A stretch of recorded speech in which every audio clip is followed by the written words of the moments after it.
When it comes time to understanding how production works, one thing that we have to keep in mind is that it's not necessarily linear or constant to say that if I hire one worker, he's going to produce this amount of t-shirts in a given time period. If I hire a second one, it's going to be double, a third one triple, a fourth one quadruple. If they're all the same, kind of all twins, all the same education, all the same productivity, it's not true that the more I hire people, it's going to follow this fixed pattern. That's not what we would normally expect. In certain instances, it might be the case. But in other cases, there's other things that come into play, and those things are very important. So to highlight this for now, we're just going to look at a very simple production function, which represents a certain relationship between quantity of input. In this case here, the input that we're going to use, let's just think about it as the amount of labor we have. So labor for people, this is the amount of workers that we have. Quantity of output could be the amount of t-shirts produced in a given time period. We have our average product, and we'll also have our marginal product. We'll come back to calculating average product. We have an actual slide for it, but essentially average product is simply dividing the total production of output divided by the amount of workers. In this case here, I divide 40 by 1, I get 40, 90 by 2, I get 45, 120 by 3, 40, and 140 by 4, 35, and so on. So you can see that the average production of the group of workers is not necessarily constant. I don't have a constant 40 all the way through. So let's look at what would marginal product be. Well, what is marginal product? It's the extra production level I would get going from 0 to 1 worker. What's that extra production level? Well, I was producing 0 units. Now I produce 40. So by hiring 1 worker, that first worker has produced 40 units. If I go from 1 to 2, okay, it's easier to see it if I go this way instead. But if I go from 1 to 2, I have a situation that the second worker brings me an extra 50 units. 2 to 3, well, I had 90 units. If I hire that third person, I'm going to get an extra 30. If I hire an extra one, I'll get an extra 20. And if I hire an extra one, I'll get an extra 10. So you can see that this changes quite dramatically over time. Even though the average didn't drop that much, we could see that initially the extra workers make for a big difference in the output quantity, but over time that output does not increase so much. So why would we expect to see this situation? And if I were to draw this out, so let's say I have 0 to 5 workers and 0 to 150, I could set up a total product curve. So I'll have my labor down here, 0 to 5. And I know I go up to 150. This is my output.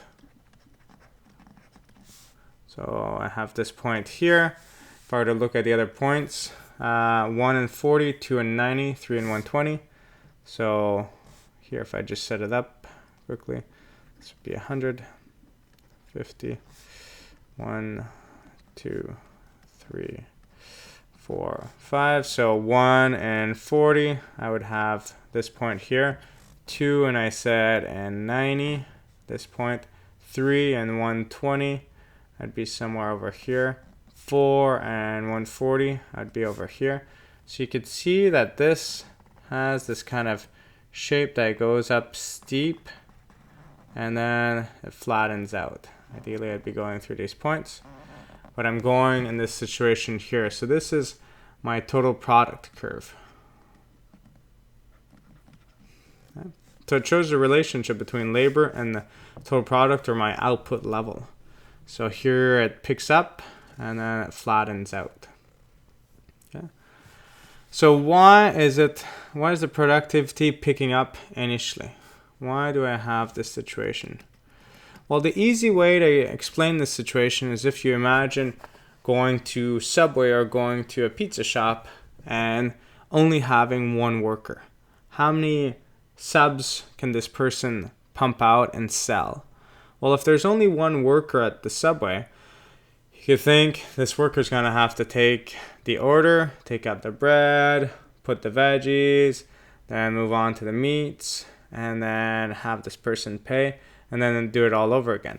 They might do it by steps, but you could think the step of simply getting the food prepared versus the step of having the person pay. Well, one of these steps they need to wear gloves. One of these steps they won't be wearing gloves. So this running around process is very time consuming and very wasteful. So with very low workers, and this is dependent on the scenario that we're in, with very little workers, we have wasteful running around. So this person is just running around from one station to the other. So when we add this extra worker, it's booming this productivity. It's gone like the second worker is more productive than the first one, even though the first one had access to all the tools. The second one's more productive. So initially we have some sort of specialization. Specialization helps out. So in that situation, what we mean by specialization is this idea that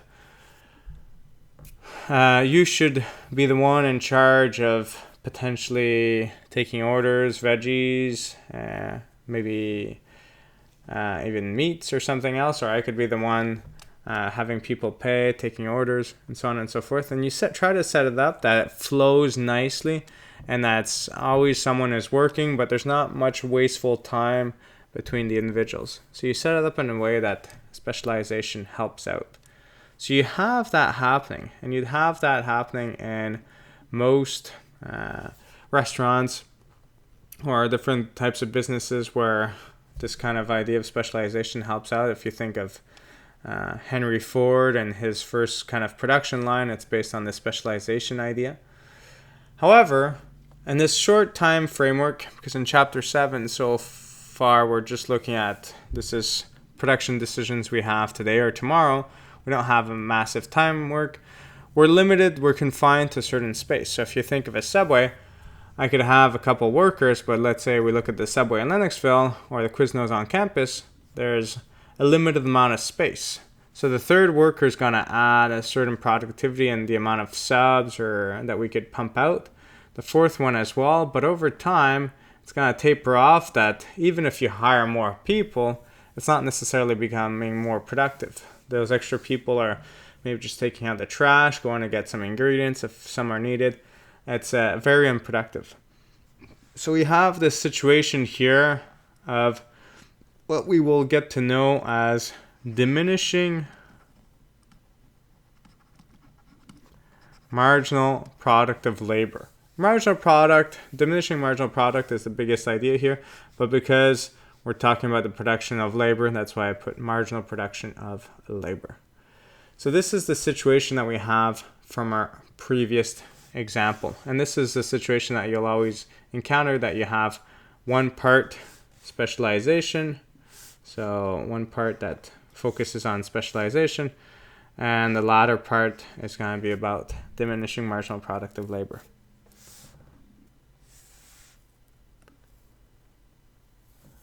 When looking at this production function, a few things have to be kept in mind. As I mentioned before, we're dealing with the short term, which means that there is only one variable here that we're varying. And in most instances, this would be the truth. So here, the only input that we have that is varying is labor. Because if you have a Subway and you're running this business, the only thing you could do if you expect a lot more customers to come in the next day is to hire more people. You could have more of your workers come in all on the same day. But to say that you're going to expand, double the size of your location, very unlikely. Or to even say we're going to have access to more ovens and different things like that on a very short-term basis may be very hard to do so. So this would be the case for a situation such as Subway. But in other situations, you might have businesses that, on the other hand, it's very easy to rent an extra machine or to rent something else, but to find qualified trained labor in a very short-term situation is very hard. So in those instances, they would look at how could an increase in capital have an impact on production? What would be my marginal productivity of my capital in that case? In most instances in this class, we're just going to focus on changing the amount of labor. So we're going to treat capital here as fixed because we're undertaking the short run analysis where we treat capital as fixed and labor as variable. But like I mentioned, it could be the opposite. When it comes to this, we already calculated on the first table. The two main components of productivity are marginal product of labor and average product of labor. If I look at the calculation of each of them, it's very similar. In both of these instances, I have my Q divided by my L, Q divided by my L. But here, this little triangle, for the people that don't remember what this triangle means a change in. So now let's look at the difference between these two graphically. So to do so, we're just gonna take the numbers we had previously in this diagram here, and we're gonna plot it on a graph. One thing to note though is that you will notice that for input levels like 1, 2, 3, 4, 5, I will have an average productivity associated to the number 5 and so on. Whereas marginal productivity, because it happens between 0 and 1 workers, between 1 and 2 workers, 2 and 3, and so on and so forth, I'm going to have a situation where that dot will be in between the two. So let's start representing this. So my highest productivity from marginal or average is 50, so I'm going to just set up the graph first.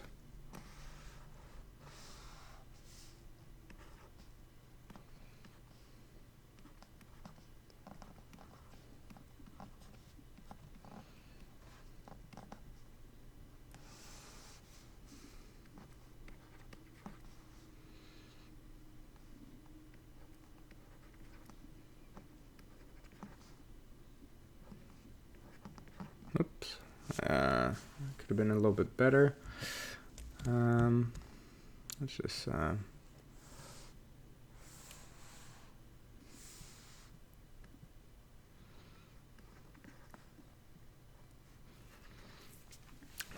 now I have my tables, which will represent my marginal productivity of labor, average productivity of labor for different labor levels.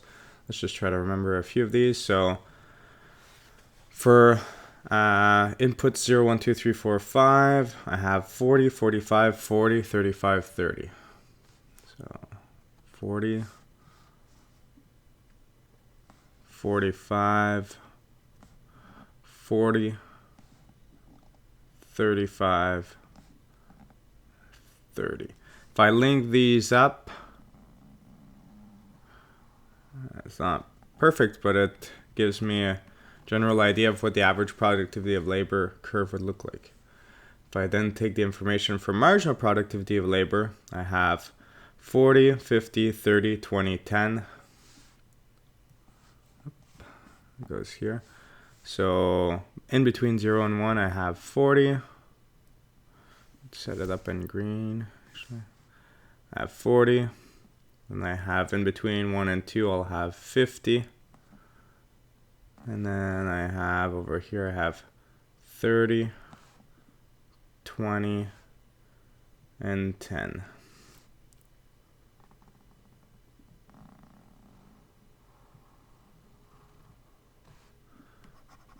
This is my marginal productivity of labor.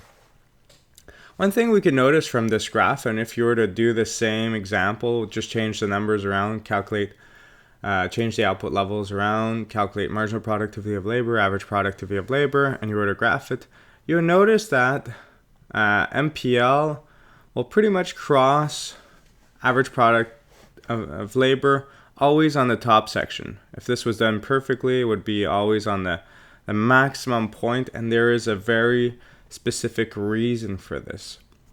So this is not just by chance that it's crossing at its top section of APL. It actually always will be the case. So let's try to understand why, and we're going to come back to this graph. For the previous graph and many other graphs, we will have this relationship, which states that at any level of labor, when marginal productivity is greater than the average productivity, therefore the average productivity must be increasing. When marginal productivity is smaller than the average productivity must be decreasing. And marginal productivity will always meet average productivity at its maximum. If we think about the graph we had here, this is the case. When marginal productivity was above average productivity was increasing. When it's somewhere below, we see that average productivity is falling, and it crosses at its maximum point. An easy way to understand this concept, I find, is by using the idea of looking at a student's average. So if we look at a student's average and we say, well, at the end of the term, the grades start rolling in. So you start looking up on your MyBU profile, and you start seeing that in marketing you got 60%, in management you got 70%, and in math you got 80%. Well, I take in the current average of that, and that would give you an average grade of 70%. Well, what would happen if your marginal, your last grade that you obtain, you're obtaining an extra one, and that last grade is a grade of 90 in economics? Well, what will happen? That last additional mark is greater than your current average, therefore it must be bringing up your average. It's the same thing with marginal and average productivity. If that last worker you hire is more productive on his own, has a higher productivity per person, let's say, than the current average in the past, it's going to bring up the average. It's going to make all the other workers seem more productive. It's going to bring the total productivity up and the average productivity up. However, if this last person that you hire, everyone else was producing on average 30 pizzas, and you hire this last person who only produces 10, well, obviously the amount of pizzas produced is still going up, yes, but the average is getting pulled down. Same idea here that applies. So this relationship between average productivity and marginal productivity will always hold. There's no reason rationally that this could not hold. Okay? So we're going to move on to the cost functions, and we're going to notice that between production functions and cost functions, there's a strong link. But for the purpose of this class, it's going to be more the cost functions, which will be extremely important when we move on to chapters 9, 10, and 11, analyzing the different market structures, quantity decisions, and how to maximize their profits. So this is the basis for cost function, which we will see next.